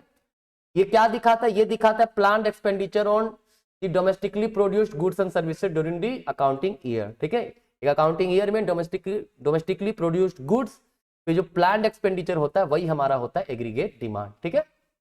अगर हम बात करें, अगर टू सेक्टर इकोनॉमी को लेकर के चलें, है ना, तो ये हमारा इस प्रकार का कुछ कंजम्पशन फंक्शन का डायग्राम होता है ना। ये हमारा कुछ ऐसा इन्वेस्टमेंट फंक्शन का इन्वेस्टमेंट कांस्टेंट माना गया, ऑटोनोमस इन्वेस्टमेंट को लेके चलते हैं हम लोग, है ना। इन दोनों को सम कर देते हैं तो वो हमारा बन जाता है एग्रीगेट डिमांड, जिसको सी प्लस आई बोलते हैं, ठीक है। नेक्स्ट हमारा एग्रीगेट सप्लाई है। जब एग्रीगेट सप्लाई की बात करते हैं तो it refers to production of goods and services in the economy as planned by the producer during the accounting year. Producer के द्वारा प्लान करके जो गुड्स एंड सर्विसेज का सप्लाई किया जाता है ना, उसको कहते हैं एग्रीगेट सप्लाई, ठीक है। कहता है ये जीडीपी से रिलेटेड है ना। जहां पे क्या होता है, जब एग्रीगेट सप्लाई की बात करते हैं तो prices are constant, supply respond proportionally to increase in demand on in to excess capacity, ठीक है। जब डिमांड बढ़ता है तो वैसे समय में एग्रीगेट सप्लाई भी बढ़ाया जाता है, ठीक है। और एग्रीगेट सप्लाई का जो कर्व हमारा होता है वो कुछ इस प्रकार का होता है। ये एग्रीगेट सप्लाई, इसको हम लोग इनकम भी बोलते हैं या फिर जीडीपी भी बोलते हैं हम लोग, ठीक है, कोई दिक्कत नहीं है। अब अगर बात करें इसमें कंपोनेंट क्या क्या यूज हुए थे एग्रीगेट डिमांड में, कंजम्पशन, इन्वेस्टमेंट, है ना, और एग्रीगेट सप्लाई में क्या यूज हुआ। एग्रीगेट सप्लाई का जो फॉर्मूला होता है सी प्लस एस होता है, ठीक है, क्योंकि इनकम इज कंजम्पशन, इनकम ही हमारा एग्रीगेट सप्लाई होता है। तो जो इनकम आएगा वो या तो कंज्यूम होगा या तो सेव होगा, ठीक है। तो aggregate supply is equal to consumption plus saving. तो हमारे पास कंपोनेंट है कंजम्पशन फंक्शन, है ना, इन्वेस्टमेंट फंक्शन, और बात करें तो सेविंग फंक्शन। तो तीनों के बारे में थोड़ा समझते हैं हम लोग। देखिए कंजम्पशन फंक्शन की जब भी बात करेंगे तो ये रिलेशन बताता है किसके बीच में, कंजम्पशन और इनकम के बीच में। मतलब consumption is the function of income, ठीक है। जब इनकम बढ़ेगा कंजम्पशन बढ़ेगा, इनकम घटेगा कंजम्पशन घटेगा, लेकिन जिस रेट से इनकम बढ़ेगा उस रेट से कंजम्पशन नहीं बढ़ता है, ठीक है। कंजम्पशन भी बढ़ेगा, इनकम भी बढ़ेगा, ठीक है, लेकिन जिस रेट से इनकम बढ़ता है उस रेट से कंजम्पशन नहीं बढ़ता है, ठीक है। इसका इक्वेशन है सी बराबर ए प्लस बी वाई। ए का मतलब है ऑटोनोमस कंजम्पशन, बी का मतलब है मार्जिनल प्रोपेंसिटी टू कंज्यूम, जो है ना, जो बताता है कंजम्पशन फंक्शन के स्लोप को। अगर कंजम्पशन फंक्शन का स्लोप इस प्रकार गया तो ये स्लोप इसका कौन डिसाइड करता है, ये बी डिसाइड करता है। ए तो हमारा ऑटोनोमस इनकम कंजम्पशन होता है जो इनकम से इंडिपेंडेंट होता है, ठीक है, क्लियर है। अगर प्रोपेंसिटी टू कंज्यूम की बात करें, मतलब कंजम्पशन फंक्शन में कौन सा टर्म यूज होता है, टेक्निक यूज होता है, तो वो एपीसी और एमपीसी होता है। एपीसी का मतलब होता है एवरेज प्रोपेंसिटी टू कंज्यूम, मतलब इनकम का वह प्रोपोर्शन विच इज कंज्यूम्ड, और एमपीसी का मतलब होता है change in consumption due to change in income, मतलब जब इनकम बदलता है तो उसका कितना प्रोपोर्शन कंज्यूम करते हैं वो हमारा एमपीसी होता है, ठीक है। जैसे हमारे पास ये कंजम्पशन फंक्शन है, अगर इस इनकम लेवल पे हम लोग बात कर रहे हैं कि कितना एपीसी है, तो एपीसी क्या होगा, कंजम्पशन कितना हो रहा है, ओसी हो रहा है, इनकम कितना है, ओवाई हो रहा है, ये हमारा एपीसी हो गया, ठीक है। मतलब इतना इनकम का इतना पार्ट क्या हो रहा है, कंज्यूम हो रहा है, ठीक है। अब अगर इनकम वाई से बढ़ के वाई1 हो गया, कंजम्पशन बढ़ के सी से सी1 हो गया, तो एमपीसी क्या होगा, एमपीसी का मतलब चेंज इन कंजम्पशन मतलब सी सी1, और चेंज इन इनकम होता है डिवाइड मतलब वाई वाई1, ठीक है। ये हमारा एमपीसी होगा, क्लियर। एमपीसी का वैल्यू जो हमेशा होगा वो 0 और 1 के बीच में रहेगा, ठीक है। किसके बीच में रहेगा, 0 से 1 के बीच में ही रहेगा। एक्सट्रीम क्या हो सकता है, 1 हो सकता है एक्सट्रीम, मतलब इनकम में जितना चेंजेस हुआ सारा का सारा कंजम्पशन में कंजम्पशन कर दिए तो हमारा वैल्यू 1 आ जाएगा, ठीक है। और अगर इनकम में चेंजेस हुआ कंजम्पशन में कोई चेंजेस नहीं हुआ तो वैल्यू 0 हो जाएगा, क्लियर। चलिए तो नेक्स्ट आगे बढ़ते हैं। नेक्स्ट हमारे पास सेविंग फंक्शन है। सेविंग फंक्शन भी रिलेशन बताता है सेविंग और इनकम के बीच में, ठीक है। देखिए इनकम बराबर होता है कंजम्पशन प्लस सेविंग, है ना। तो सेविंग बराबर क्या हो जाएगा, इनकम माइनस कंजम्पशन होगा। अभी कंजम्पशन का इक्वेशन हम लोगों ने क्या देखा था, a प्लस बी वाई, है ना। तो ये माइनस वहां लिख दिए सी के जगह पे, क्या होगा y माइनस ए माइनस बी वाई, ठीक है, कोई दिक्कत नहीं। तो यहां से अगर हम ध्यान से देखें तो माइनस ए बाहर निकाल सकते हैं, प्लस इन दोनों में देखो तो y कॉमन है तो y बाहर निकाल दिए, 1 माइनस बी हो गया हमारा, ठीक है। ये सेविंग फंक्शन होगा, क्लियर है। तो ये दिखा रहा है, ये निगेटिव दिखा रहा है, मतलब कह रहा है कि जो हमारा सेविंग फंक्शन होगा वो निगेटिव से जा सकता है, निगेटिव से जाता है। निगेटिव जब इनकम हमारा शुरुआत में 0 है, अगर उस समय भी कंजम्पशन कर रहे हैं तो ऑब्वियस सी बात है सेविंग निगेटिव होगा। फिर जैसे से इनकम बढ़ता है सेविंग और इनकम सेविंग इक्वल होता है, फिर जैसे से जब इनकम कंजम्पशन बराबर होता है सेविंग 0 होता है। उसके बाद भी जब इनकम बढ़ता है तो कंजम्पशन कम बढ़ता है ना, तो वहां पे सेविंग होना शुरू हो जाता है, ठीक है। अगर हम लोग बात करें इसके भी प्रोपेंसिटी का, तो इसमें भी 2 प्रोपेंसिटी होता है। क्या क्या होता है, एमपीएस और एपीएस, ठीक है। एपीएस का मतलब proportion of saving, proportion of income which is saved, और MPS change in saving due to change in income, ठीक है। 2 रिलेशन याद रखिएगा कंजम्पशन और सेविंग के प्रोपेंसिटी पे, क्या एपीसी प्लस एपीएस हमेशा बराबर 1 होता है और एमपीसी प्लस एमपीएस हमेशा 1 होता है। ऐसा क्यों, मैंने कहा ना इनकम बराबर सी प्लस एस होता है, तो दोनों तरफ वाई डिवाइड कर दीजिए, क्या होगा 1 बराबर सी बटा वाई प्लस एस बटा वाई, ठीक है। दैट इज 1 बराबर एपीसी प्लस इधर क्या हो गया एपीएस, क्लियर है ना। वहीं अगर फिर से ले लें y बराबर सी प्लस एस, दोनों तरफ इसको ऐसे भी लिख सकते हैं, चेंज इन y बराबर change in consumption plus change in saving, है ना। दोनों तरफ डेल्टा y से डिवाइड कर दीजिए तो इधर 1 बचेगा, इधर क्या बचेगा delta c by delta y plus delta s by delta y, ठीक है। जो क्या होगा 1 बराबर ये क्या है एमपीसी प्लस एमपीएस, है ना, कोई दिक्कत नहीं है। चलिए अब इसके आगे आता है इन्वेस्टमेंट फंक्शन। इसके आगे क्या आता है, हम लोग अगर बात करेंगे थोड़ा सा इन्वेस्टमेंट फंक्शन के बारे में, वो क्या होता है थोड़ा समझिएगा, है ना।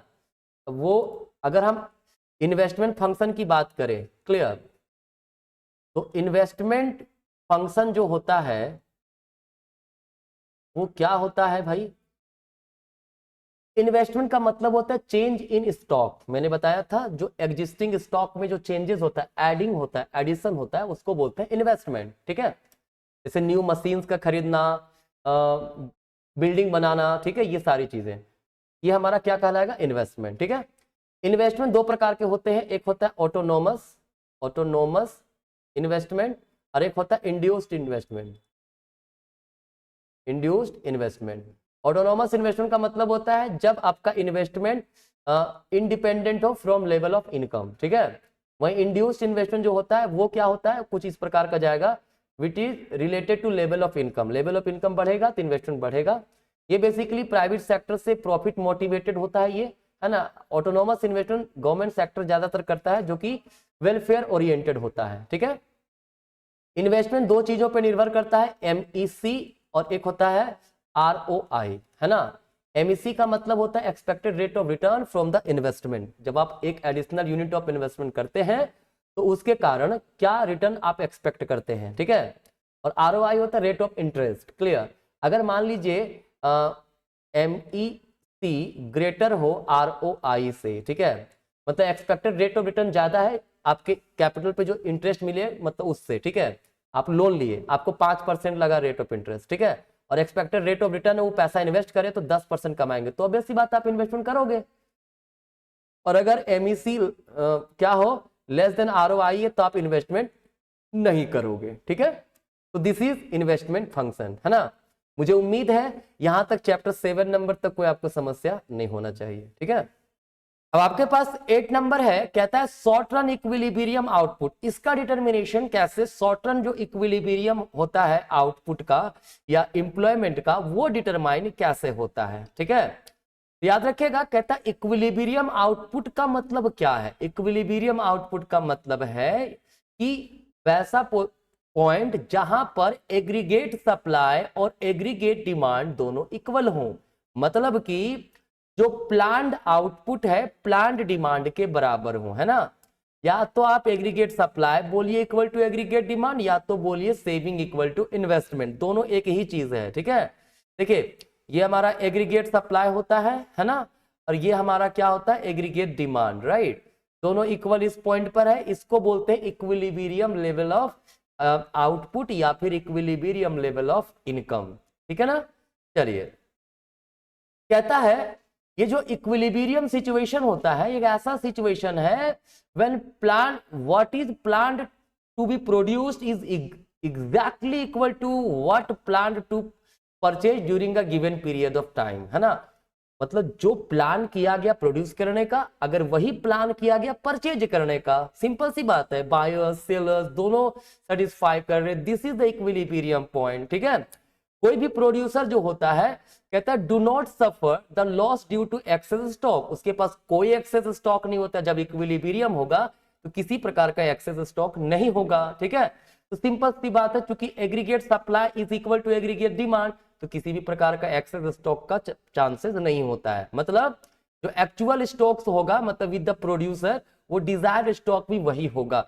प्रोड्यूसर जितना एक्चुअली में उसका जो डिजायर था, जो प्लान था, वही उसका एक्चुअल स्टॉक होगा, जो कि एग्रीगेट डिमांड के बराबर होगा। ठीक है, कहता है अगर कभी ऐसा हो जाए, मैंने कहा कि aggregate demand equals aggregate supply होगा, है ना, लेकिन अगर कभी ऐसा हो जाए कि उसमें किसी प्रकार का डिसइक्विलिब्रियम आ गया, मतलब aggregate supply greater than aggregate demand हो गया, या फिर एग्रीगेट डिमांड जो है वो एग्रीगेट सप्लाई से बड़ा हो गया। ठीक है, तो ऐसे सिचुएशन में जो इक्विलिब्रियम होगा it is restored through the change in aggregate supply, मतलब प्लान्ड आउटपुट में परिवर्तन करके हम लोग इक्विलिब्रियम पे ला सकते हैं, इकोनॉमी अपने आप ले आता है। ठीक है, ये याद रखिएगा। कहता है shift in equilibrium occur when additional investment cause increase in the level of income through an upward shift in aggregate demand. देखिए हमारे पास this is the aggregate supply line, है ना, and this is the aggregate demand, ये equilibrium यहां पर आपका इतना इनकम है। कहता है अगर ऐसे सिचुएशन में अगर इन्वेस्टमेंट इंक्रीज होता है, एडिशनल इन्वेस्टमेंट करते हैं, ठीक है, तो एग्रीगेट डिमांड शिफ्ट करेगा, जब शिफ्ट करेगा तो यहाँ पे लेवल ऑफ इनकम क्या होता है, बढ़ जाता है। ठीक है, अब बात कहा गया कि ये जो एडिशनल इन्वेस्टमेंट किया गया है ना, ये हमारा मान लीजिए C+I था, है ना, अब यहाँ पे क्या हो गया, C+I था, उसके प्लस में इन्वेस्टमेंट में चेंजेस किया गया। ठीक है, तो कहता है जब इन्वेस्टमेंट बढ़ाया जाता है तो इनकम जो बढ़ेगा उस पर मल्टीप्लायर इफेक्ट पड़ता है। अब भाई बात है, ये मल्टीप्लायर इफेक्ट क्या होता है, तो अब इसके बाद का जो टर्म है वो है आपका इन्वेस्टमेंट मल्टीप्लायर। इन्वेस्टमेंट मल्टीप्लायर का मतलब होता है ratio of change in income due to change in investment. ठीक है, जब इन्वेस्टमेंट एडिशनल इन्वेस्टमेंट हुआ तो एडिशनल इन्वेस्टमेंट कारण इनकम कितना टाइम्स बढ़ा, वो हमारा कहलाता है इन्वेस्टमेंट मल्टीप्लायर। क्योंकि कहा जाता है कि इकोनॉमी में जितना इनकम बढ़ेगा, जितना इन्वेस्टमेंट बढ़ता है ना, उससे कई मल्टीपल्स टाइम में इनकम इंक्रीज करता है। ठीक है, अब सवाल है क्या रिलेशन है भाई, मार्जिनल प्रोपेंसिटी टू कंज्यूम, ये सब कंजम्पशन फंक्शन, सेविंग फंक्शन पहले बता चुके हैं, है ना। तो कहता है क्या रिलेशन है मल्टीप्लायर का उनके बीच में। तो देखिए K बराबर 1/1 माइनस MPC होता है, इससे हमारा एक रिलेशन आता है कि जैसे ही MPC इंक्रीज करेगा मल्टीप्लायर का वैल्यू इंक्रीज करेगा, वहीं अगर MPC का वैल्यू फॉल करेगा, है ना, तो मल्टीप्लायर का वैल्यू भी हमारा फॉल करेगा। ठीक है, वहीं इसको एक और सिंपल वे में लिख सकते हैं, क्योंकि आपको पता ही होगा, है ना, कि MPC प्लस MPS बराबर 1 होता है ना, तो 1/1 माइनस MPC को हम लोग MPS लिख सकते हैं ना। यहां से रिलेशन डेराइव होता है कि अगर MPS बढ़ेगा तो मल्टीप्लायर भी मल्टीप्लायर घटेगा, और MPS अगर घटेगा तो मल्टीप्लायर हमारा बढ़ेगा। ठीक है, कहता है मल्टीप्लायर का जो वैल्यू होगा वो 1 से लेकर इनफाइनाइट तक हो सकता है हमारा। ठीक है, याद रखिएगा ये चीजें। अब कहता है जो हमारा इन्वेस्टमेंट मल्टीप्लायर जो होता है वो दो प्रकार से काम करता है, फॉरवर्ड और बैकवर्ड। फॉरवर्ड क्या होता है, जब एडिशनल इन्वेस्टमेंट किया जाए और एडिशनल इन्वेस्टमेंट के कारण अगर इनकम कई टाइम्स बढ़ जाए तो वो कहलाता है एडिशनल, वो कहलाता है फॉरवर्ड एक्शन ऑफ मल्टीप्लायर। लेकिन अगर क्या हुआ, इन्वेस्टमेंट घटाया जाए तो इनकम कई टाइम्स घट जाएंगे, इसको बोलते हैं बैकवर्ड एक्शन ऑफ मल्टीप्लायर। ठीक है, कोई दिक्कत नहीं। देखिए मैं ब्रीफली डिस्कस कर रहा हूं, मैं बस आपको रिकॉल करवा रहा हूं आपने पूरे साल क्या पढ़ा है, क्योंकि बोर्ड का एग्जाम आपके पास है। ठीक है, तो चलिए अब 9th चैप्टर में है आपका problem of deficient demand and excess demand, है ना। इसको जानने के पहले कुछ टर्मिनोलॉजी वो समझ लीजिए। कहता है एक टर्म है फुल एम्प्लॉयमेंट इक्विलिब्रियम और एक है अंडर एम्प्लॉयमेंट इक्विलिब्रियम, है ना। कहता है जब इकोनॉमी में इक्विलिब्रियम हो, मतलब ये हमारा एग्रीगेट सप्लाई है ना, this is our aggregate demand, clear. अगर इस जगह जो इक्विलिब्रियम वाला पोजीशन फुल एम्प्लॉयमेंट को दर्शाता है तो इसको बोलते हैं फुल एम्प्लॉयमेंट इक्विलिब्रियम, ठीक है। मतलब जहां पे फुलर यूटिलाइजेशन ऑफ लेबर हो रहा हो, है ना, इसको बोलेंगे फुल एम्प्लॉयमेंट इक्विलिब्रियम, क्लियर। लेकिन अगर हमारा इक्विलिब्रियम ऐसा हो रहा है, ये हमारा एग्रीगेट सप्लाई है, ये हमारा एग्रीगेट डिमांड है, क्या फुल एम्प्लॉयमेंट वाला था, लेकिन एक्चुअल जो होना चाहिए था ये, ठीक है, लेकिन एक्चुअल में हमारा है ये वाला। तो देखो इतना इनकम डिटरमाइन होना चाहिए था फुल एम्प्लॉयमेंट, लेकिन हो सिर्फ इतना ही रहा है, तो ये कहलाएगा अंडर एम्प्लॉयमेंट इक्विलिब्रियम। मतलब इकोनॉमी में एग्रीगेट सप्लाई एग्रीगेट डिमांड है, कहां पर, before the full employment level, मतलब जहां पे फुलर यूटिलाइजेशन लेबर का नहीं होता है, ठीक है। नेक्स्ट टर्म है वॉलेंट्री अनएम्प्लॉयमेंट और इनवॉलेंट्री अनएम्प्लॉयमेंट। देखिए वॉलेंट्री अनएम्प्लॉयमेंट का मतलब होता है कि जब people are not willing to work at all, जब लोग काम करना ही नहीं चाहते हैं, या फिर जो वेज चल रहा है उस पर काम नहीं करना चाहते, मतलब अपनी इच्छा से वो बेरोजगार है, तो वो वॉलेंट्री अनएम्प्लॉयमेंट कहलाएगा, ठीक है। वहीं अगर इनवॉलेंट्री अनएम्प्लॉयमेंट की बात करें तो ऐसा सिचुएशन जहां पे people are not getting any work even they are willing to work at the existing wage rate, जो वेज रेट चल रहा है वो उस पे काम करना चाहते हैं फिर भी काम नहीं मिल रहा है, तो उसको इनवॉलेंट्री अनएम्प्लॉयमेंट कहते हैं, ठीक है। तो यहीं से एक टर्म डेराइव होता है full employment and natural unemployment. देखिए फुल एम्प्लॉयमेंट का मतलब होता है कि अगर aggregate demand equal to aggregate supply हो, है ना, और इस जगह पर फुलर यूटिलाइजेशन हो रहा हो, है ना, तो उसको बोलेंगे फुल एम्प्लॉयमेंट। मतलब जितने भी लोग काम करना चाहते सब काम कर रहे हैं, तो वो फुल एम्प्लॉयमेंट कहलाएगा। लेकिन फुल एम्प्लॉयमेंट का ये बिल्कुल मतलब नहीं होता कि जीरो अनएम्प्लॉयमेंट हो इकोनॉमी में, ठीक है, याद रखिएगा। मैंने कहा फुल एम्प्लॉयमेंट का मतलब होता है कि जब जितने भी लोग काम करना चाहते हैं, विलिंगनेस है, उनको काम मिला हुआ है, ठीक है, बट इसका ये मतलब नहीं है कि वो जीरो अनएम्प्लॉयमेंट है, ठीक है। वहां पर भी कुछ तरह का बेरोजगारी रह सकता है, जैसे फ्रिक्शनल अनएम्प्लॉयमेंट, स्ट्रक्चरल अनएम्प्लॉयमेंट, ठीक है। फुल एम्प्लॉयमेंट पर भी जो एग्जिस्ट करता है, ठीक है, वो क्या हो सकता है, या तो फ्रिक्शनल अनएम्प्लॉयमेंट रह सकता है या फिर स्ट्रक्चरल अनएम्प्लॉयमेंट। तो यहाँ पे इसीलिए टर्म है नेचुरल अनएम्प्लॉयमेंट। मतलब कहता है नेचुरल अनएम्प्लॉयमेंट का मतलब होता है जो इकोनॉमी में हमेशा एग्जिस्ट करता है, इवन फुल एम्प्लॉयमेंट लेवल पर भी जो अनएम्प्लॉयमेंट रहेगा जीरो, मतलब जब फुल एम्प्लॉयमेंट हो इकोनॉमी में उस समय पर भी जो अनएम्प्लॉयमेंट रहता है उसको नेचुरल अनएम्प्लॉयमेंट कहते हैं, ठीक है। चलिए तो अब टर्म हमारा आता है इसमें डेफिशिएंट डिमांड, है ना। डेफिशिएंट डिमांड का मतलब क्या है, फुल एम्प्लॉयमेंट। मान लीजिए हमारा ये क्या है, एग्रीगेट सप्लाई है, this is the aggregate demand of full employment level. अगर यहां पे एग्रीगेट डिमांड इतना रहता, ठीक है, तो इकोनॉमी में फुल एम्प्लॉयमेंट रहता, ठीक है। लेकिन क्या है, एग्रीगेट डिमांड इक्वल, हमारा ये एग्रीगेट डिमांड एक्चुअल वाला है, तो यहां क्या हुआ, फुल एम्प्लॉयमेंट पर एग्रीगेट सप्लाई एग्रीगेट डिमांड तो इतना होना चाहिए, लेकिन है सिर्फ इतना ही, ठीक है। तो इस जगह पर जो अनएम्प्लॉयमेंट जो हमारा क्या बोलते हैं समस्याएं जो आता है उसको बोलते हैं डेफिशिएंट डिमांड। मतलब फुल एम्प्लॉयमेंट लेवल से कितना कम है एग्रीगेट डिमांड, वो सिचुएशन डेफिशिएंट डिमांड कहलाएगा।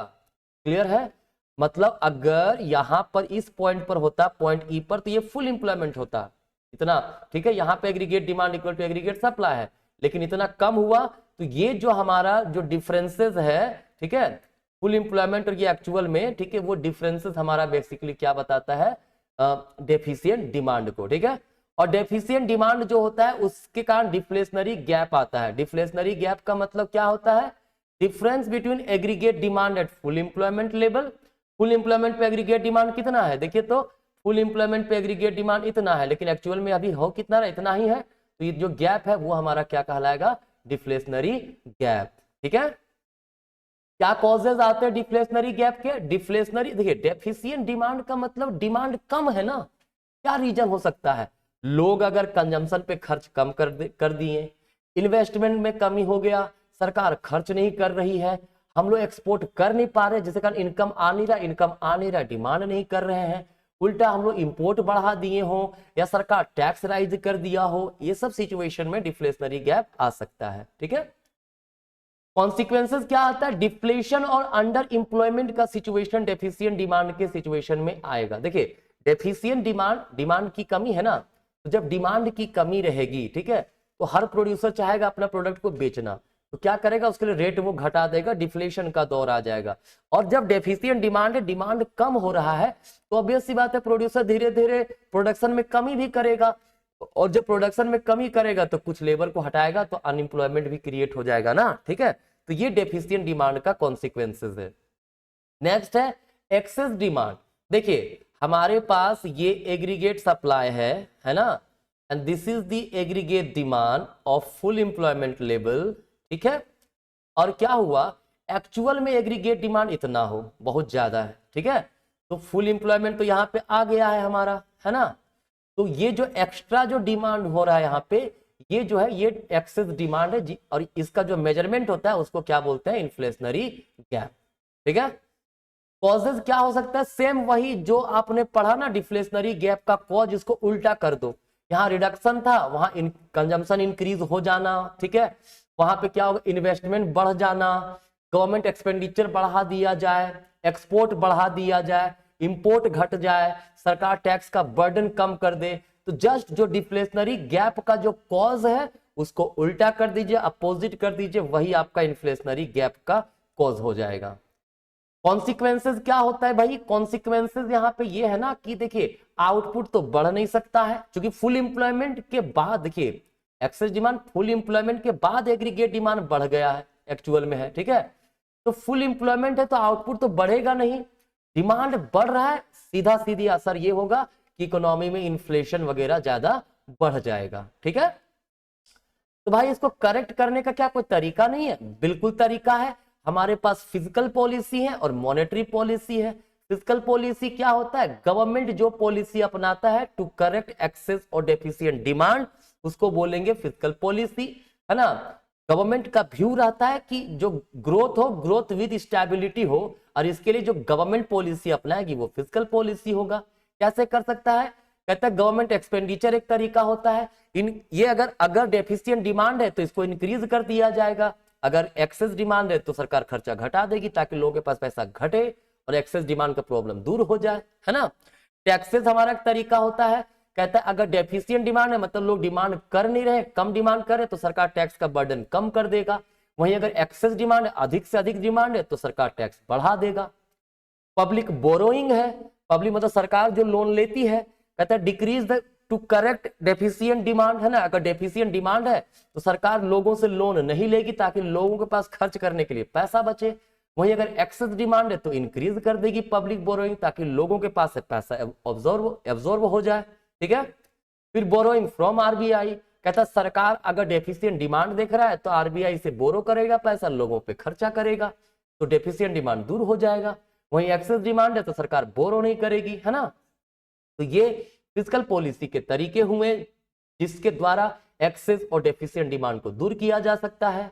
दूसरा हमारे पास मॉनेटरी पॉलिसी होता है। मॉनेटरी पॉलिसी क्या होता है, जो ऐसा पॉलिसी जो कंट्री का सेंट्रल बैंक अडॉप्ट करता है टू करेक्ट डेफिशिएंट और एक्सेस डिमांड। ठीक है, मॉनेटरी पॉलिसी अपनाया जाता है ताकि प्राइस स्टेबिलिटी बनी रहे। क्या क्या आता है भाई, इसमें बैंक रेट, रेपो रेट आता है। तो सरकार अगर चाह रही है कि एक्सेस डिमांड को हम लोग क्या करें, देखिए जितने भी मॉनेटरी पॉलिसी कंपोनेंट है मैं ऑलरेडी डिस्कस किया हूं क्रेडिट कंट्रोल वाला सेक्शन में, सेंट्रल बैंक के फंक्शन में। ठीक है, यहाँ पे वो डिस्कस नहीं करेंगे डिटेल में। अगर क्या करेगा यहाँ पे, अगर एक्सेस डिमांड है तो इंक्रीज कर देगा बैंक रेट, रेपो रेट, ताकि इसे लोन वगैरह महंगा हो जाए। वहीं डेफिशिएंट डिमांड में इसको डिक्रीज कर दिया जाएगा। रिवर्स रेपो रेट क्या होता है, इंक्रीज करता है to correct excess demand. Reverse repo वह रेट जिस रेट पर कॉमर्शियल बैंक लोन देते हैं सेंट्रल बैंकों को, सरकार उसको सेंट्रल बैंक बढ़ा देगा तो कॉमर्शियल बैंक ज्यादा ज्यादा वहां पे लोन देगा। ठीक है, ओपन मार्केट ऑपरेशन मतलब सेल और buy securities from the open market. ठीक है, सेंट्रल बैंक क्या करेगा, एक्सेस डिमांड है तो मार्केट में सेल करने लगेगा सिक्योरिटीज, तो लोग खरीदेंगे, पैसा घट जाएगा और वो डिमांड कम करेंगे, एक्सेस डिमांड का प्रॉब्लम दूर हो जाएगा। वहीं सिक्योरिटी बाइज करेगी from the people from the open market, to correct deficient demand. जब सेंट्रल बैंक खरीदेगी तो उसके एवज में पैसा मिलेगा, लोगों के पास पैसा बढ़ेगा तो डेफिशिएंट डिमांड का प्रॉब्लम दूर हो जाएगा। सीआरआर का मतलब होता है जो कमर्शियल बैंकों के पास डिपॉजिट होता है उसका जो रिजर्व रखना पड़ता है सेंट्रल बैंक के पास, अगर एक्सेस डिमांड है तो इसको रेज कर देगा ताकि लोन देने के लिए पैसा कम बचे कमर्शियल बैंकों के पास। वहीं डेफिशिएंट डिमांड है तो उसको लोअर कर दिया जाएगा, ठीक है। फिर हमारा एक होता है तरीका एसएलआर, स्टेटरी लिक्विडिटी रेशियो। हर कमर्शियल बैंक जो खुद के पास लिक्विड फॉर्म में पैसा रखता है, ठीक है, वो एसएलआर होता है। देखिए पूरा जितने भी चीजें बता रहे हैं आराम से देखिएगा, ठीक है, टेकन फॉर ग्रांट ना ले, रिवीजन करने का इससे बेस्ट तरीका नहीं हो सकता। मैं सब चीज के बारे में शॉर्ट में आपको डिस्कस कर रहा हूं तो कृपया करके लोगों तक शेयर भी कीजिए इसको, ठीक है। चलिए आगे है मार्जिन रिक्वायरमेंट, कहता है अगर एक्सेस डिमांड है तो मार्जिन रिक्वायरमेंट बढ़ा देगा ताकि लोन देने के लिए कम बढ़े, और डेफिशिएंट डिमांड के सिचुएशन में इसको लोअर कर दिया जाएगा। क्रेडिट राशनिंग के समय में भी एक्सेस डिमांड को बढ़ाने के लिए, ठीक है, मतलब इसको इंड्यूस करेगा और विड्रॉ कर लिया जाएगा डेफिशिएंट डिमांड को दूर करने के लिए, क्रेडिट राशनिंग हटा दिया जाएगा, ठीक है। अगर मान लीजिए एक्सेस डिमांड है तो क्रेडिट राशनिंग ला देगा, मतलब फिक्सेशन, और अगर डेफिशिएंट डिमांड है तो फिक्सेशन नहीं लाएगा, ठीक है। मोरल सॉल्यूशन है, क्या है, इसमें एडवाइस देता है अगर सेंट्रल बैंक को लग रहा है कि नहीं एक्सेस डिमांड का प्रॉब्लम है तो वो कमर्शियल बैंकों को सजेस्ट करती कि भाई ज्यादा लोन नहीं दो, एक्सेस डिमांड है, ठीक है, इन्फ्लेशन हो रहा है। क्लियर, ये हमारा मोरल सॉल्यूशन में आता है। क्लियर है। चलिए नेक्स्ट पार्ट है आपका government budget and the economy, chapter 10। Clear, budget क्या होता है भाई? देखो बजट बड़ा सिंपल, आप लोग हमेशा सुनते रहते होंगे बजट बजट, सरकार बजट पेश किया है ना। ये साल 2024 में जो बजट पेश हुआ था, है ना, फर्स्ट वीक ऑफ फरवरी में, वो इंटरिम बजट था, क्योंकि जिस साल इलेक्शन होता है लोकसभा का, ठीक है, उस साल इंटरिम बजट लाया जाता है, ठीक है। तो बजट होता है एक फिनेंशियल स्टेटमेंट होता है जो एक्सपेक्टेड रिसीव्स और एक्सपेंडिचर के बारे में बात करता है इन अ फिनेंशियल ईयर, मतलब 1 अप्रैल से लेकर के 31 मार्च तक, ठीक है। क्या एक्सपेक्टेड रिसिप्ट से कहां से पैसा आने का संभावना है, कहां खर्च होने का संभावना है, ठीक है।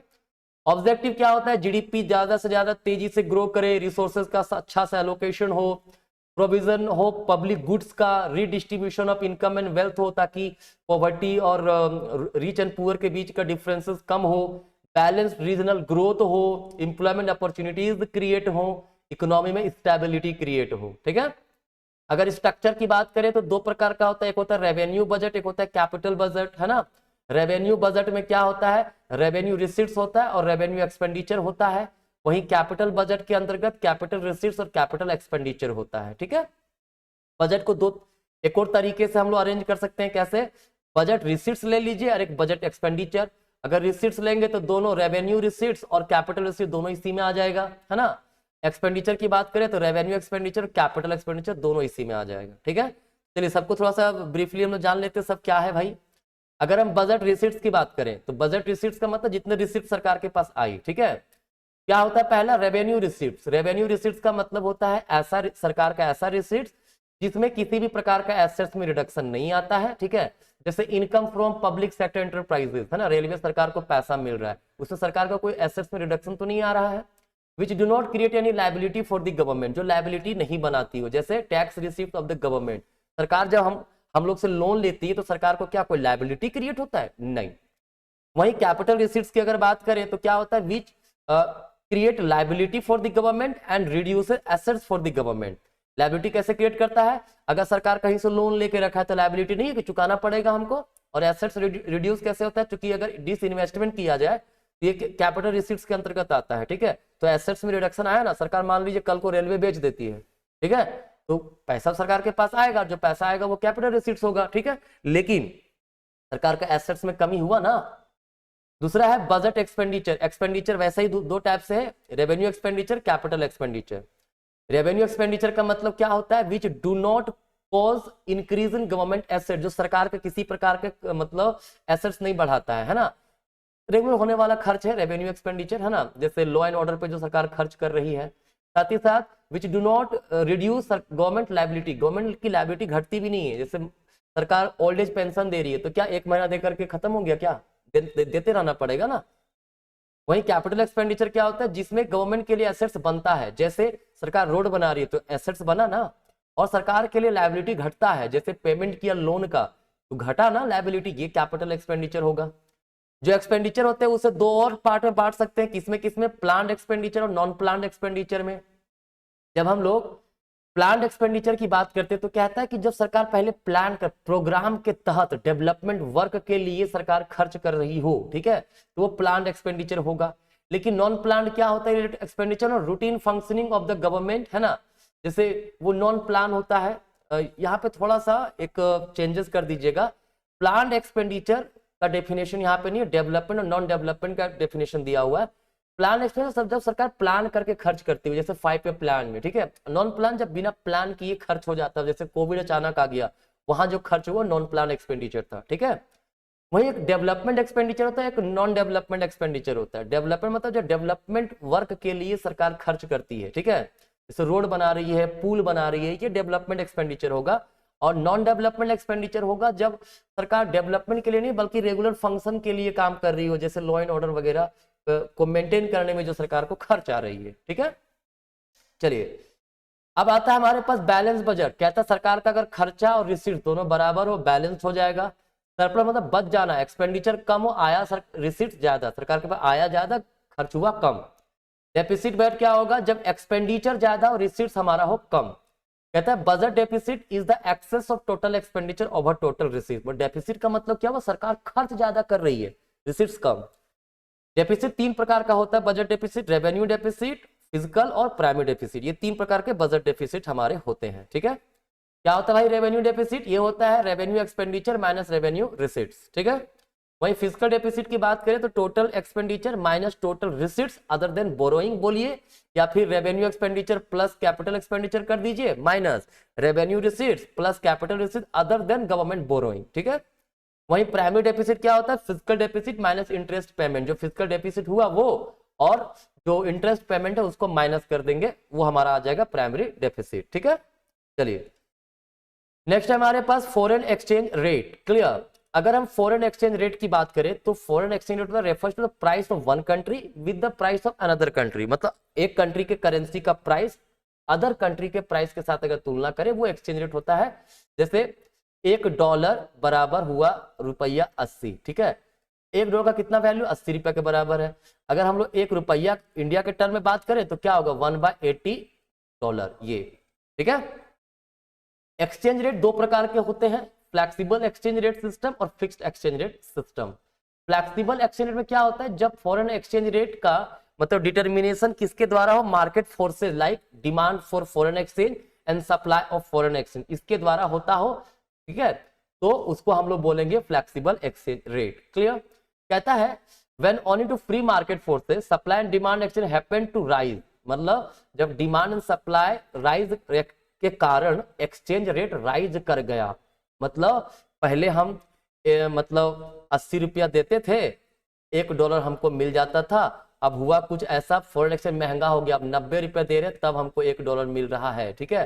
तो क्या होगा, हमारे कंट्री का वैल्यू घट गया ना, इसको डेप्रिसिएशन ऑफ डोमेस्टिक करेंसी बोलते हैं। वहीं अगर एक्सचेंज रेट मतलब घट गया, मतलब पहले ₹80 देते थे तो हमको $1 मिलता था, अब हम अगर ₹80 दे रहे हैं तो हमको मिल रहा है $1.25, ठीक है। तो यहाँ पे क्या हुआ, हमारे करेंसी का वैल्यू बढ़ गया, ठीक है। क्लियर है, इसको थोड़ा दूसरे तरीके से भी समझ लीजिए, आप लोग कंफ्यूजन हुआ होगा, है ना। जैसे मान लीजिए हम $1 ले रहे थे, कितना में, ₹80 में, ठीक है।